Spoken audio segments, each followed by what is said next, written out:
Oi, boa tarde. Hoje a gente vai falar um pouquinho sobre a poluição. Bom, poluição é a introdução de substâncias ou energia de forma acidental ou intencional no meio ambiente, com consequências negativas para os seres vivos. A poluição passou a ser mais intensa após a Revolução Industrial, por conta da industrialização e da urbanização que ocorreram naquela época. Atualmente, ela é considerada um grande problema ambiental. Tanto é que no Brasil a poluição é enquadrada como crime através de uma lei do CONAMA, que é o Conselho Nacional do Meio Ambiente, que ele se ocupa da política nacional do meio ambiente. Como poluição, temos quatro tipos. Temos a poluição atmosférica, temos a poluição hídrica, a poluição do solo e a poluição sonora. E agora as meninas vão falar um pouquinho sobre cada uma dessas poluições. A poluição atmosférica ocorre quando contém uma ou mais substâncias químicas no ar em concentrações suficientes para prejudicar ou causar danos aos seres vivos em geral. Os poluentes do ar provêm de fábricas, usinas termoelétricas, veículos motorizados, incêndios florestais e das poeiras do deserto. E esses poluentes podem ser classificados em primários, que são aqueles lançados diretamente no ar, como os gases dos automóveis, ou secundários, que são aqueles que se formam na atmosfera por meio de reações que ocorrem em razão da presença de certas substâncias químicas. Os principais poluentes atmosféricos são óxido de enxofre, óxido de nitrogênio, monóxido de carbono, gás fluorídrico e a amônia. E em decorrência dessa emissão desses poluentes, ocorre a destruição da camada de ozônio, a formação da chuva ácida e a origem da formação de névoa química em dias ensolarados, que é o smog fotoquímico. Então, para haver o controle dessas emissões poluidoras, são tomadas medidas gerais e medidas específicas, como análise de processos industriais usando fontes alternativas de energia, fontes renováveis, por exemplo, a manutenção dos equipamentos industriais para ver se não está com nenhum tipo de gás ou alguma coisa, e a instalação de equipamentos para retenção de poluentes, como coletores, filtros e precipitadores. Lembrando que as fontes de poluição podem ser humanas ou naturais. A poluição hídrica, também conhecida como poluição das águas, é caracterizada pela introdução de qualquer matéria ou energia responsável pela alteração das propriedades físico-químicas de um corpo d'água. Os principais responsáveis por esse tipo de poluição são os lançamentos de efluentes industriais, agrícolas, comerciais e esgotos domésticos, além de resíduos sólidos diversos. Isso compromete a qualidade das águas superficiais e subterrâneas, afetando a saúde de espécies animais e vegetais em vários pontos do planeta. Os prejuízos desses processos são imensos. Além de comprometer a qualidade da água para abastecimento, ocorre a morte de espécies aquáticas, além da proliferação de doenças como meningite, cólera, hepatites A e B e entre outras doenças. Algumas medidas para minimizar a poluição hídrica são intensificação de fiscalização de indústrias, utilização de produtos químicos na agricultura menos agressivos ao meio ambiente, maiores investimentos para a instalação de estações de tratamento de esgoto e educação ambiental para a população em geral. A poluição do solo está ligada diretamente à contaminação da camada superficial da crosta terrestre, que consiste na presença indevida de elementos químicos estranhos, tanto no solo rural quanto no solo urbano.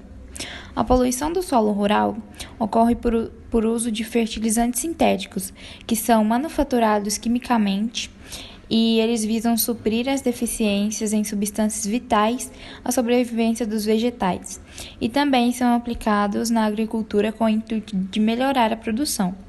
Também defensivos agrícolas, que são substâncias conhecidas como biocidas, utilizadas no combate às pragas que atacam as plantações. A poluição do solo urbano é originada pelos resíduos gerados pelas atividades desenvolvidas nas cidades, como a indústria, o comércio e os serviços, além dos inúmeros resíduos provenientes das residências.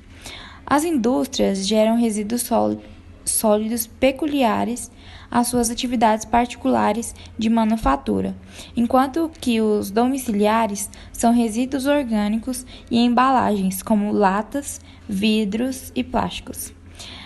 Para resíduos sólidos, temos os aterros sanitários, que é o processo onde os resíduos são dispostos sobre o terreno e recoberto com o solo do local, de maneira a ficar isolado do lençol freático. O lixo é compactado e seu volume reduzido. Devido à grande quantidade de matéria orgânica, o processo de decomposição é feito pelos micro-organismos decompositores. Como o processo é anaeróbico, nesse processo ocorre a produção do gás metano e do chorume. Temos também a incineração, que é o método onde a redução de resíduos sólidos ocorre em até 85% do peso e 90% do volume, o que facilita a sua disposição final.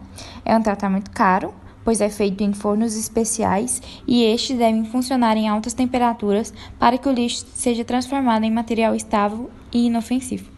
E a compostagem.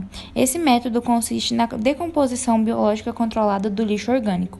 O processo consiste em duas fases. A primeira, que é a termófila, que é onde ocorre a maior disponibilidade de oxigênio, que dura de 2 a 4 semanas, e a segunda é a mesófila, que é a fase de proliferação dos micro-organismos, que dura de 2 a 4 meses. E com isso temos as consequências do mau solo, que é a infertilização, saturação, deposição ou infiltração do solo ou no subsolo de substâncias ou produtos poluentes, contaminação do solo com metano e dióxido de carbono, perda das funções e qualidade do solo devido à introdução de poluentes, alteração da tipografia, a perda da fauna, alteração da qualidade da água e a lixiviação de contaminantes de instalações. E devido a essas consequências, a gente pode ser melhor e ajudar a preservar o solo. Como? Tratando lixos e resíduos domésticos e industriais, colocando o lixo nos recipientes corretos e próprios, protegendo as florestas, utilizando materiais reciclados e preferir produtos ecológicos e, claro, colaborando na reciclagem do vidro, do papel, do cartão, do alumínio e do plástico, fazendo a separação dos mesmos. Poluição sonora é quando ocorre alguma alteração das propriedades físicas do meio ambiente causada por emissões de sons, admitida ou não, que direta ou indiretamente seja nociva à saúde, segurança e bem-estar das pessoas. Nós temos também alguns efeitos negativos da poluição sonora, que é insônia, estresse, depressão, surdez, dores de cabeça, gastrite, úlcera, agressividade. Também temos aumento da pressão arterial, queda do rendimento, seja escolar ou no trabalho. Nós temos algumas características também, que ele não tem efeito acumulativo no meio, mas também ele pode ter um efeito acumulativo ao organismo do homem, mas não deixa resíduo ao meio ambiente. Ele também envolve pouca quantidade de energia para ser produzida e é percebido apenas pela audição. Também tem outras características, como por exemplo que ele tem um raio de ação pequeno e é apenas percebido nas proximidades de sua origem. Não é transportado através de fontes naturais, como o ar contaminado pelo vento. E também temos medidas preventivas, como reduzir o ruído da fonte emissora, evitar a exposição ao som por um longo período, usar a proteção auricular adequada quando estivermos expostos a esses ruídos, promover a conscientização populacional. Também podemos adequar o som ao meio ambiente. Aqui nós temos, eu não coloquei no slide para não ficar muito cheio, mas, por exemplo, a gente tem uma tabela de ruídos que é medida em decíbeis. O ruído de uma sala de estar, por exemplo, é de 40 decíbeis. O ruído de um escritório é 64, mas, por exemplo, o ruído de um show de rock pode chegar a 150 decíbeis. Então, a gente pode ver que tem uma grande diferença. Agora vamos falar de algumas ideias inovadoras que vêm aí para diminuir os impactos causados pela poluição. A primeira ideia é a garrafa de água comestível. Ela vem aí para substituir as garrafas de plástico comum. Essa garrafa de água comestível, ela é feita por um extrato de alga e cloreto de cálcio. Ela tem um formato de uma esfera e armazena água. Ela também é biodegradável. A segunda ideia seria combater a poluição urbana com a tecnologia verde, que consiste na instalação de paredes que ocupam pequenos espaços. E essas paredes são compostas por uma cultura de musgos que limpam a poluição atmosférica da cidade. A terceira ideia é o Ar Inc., que consiste em reciclar partículas que poluem o ar para transformá-las em tinta. Essas partículas são aquelas que os carros jogam para o ar atmosférico. Então, a partir de um dispositivo instalado no carro, o K-Link, essas partículas são recicladas e transformadas em tintas sustentáveis.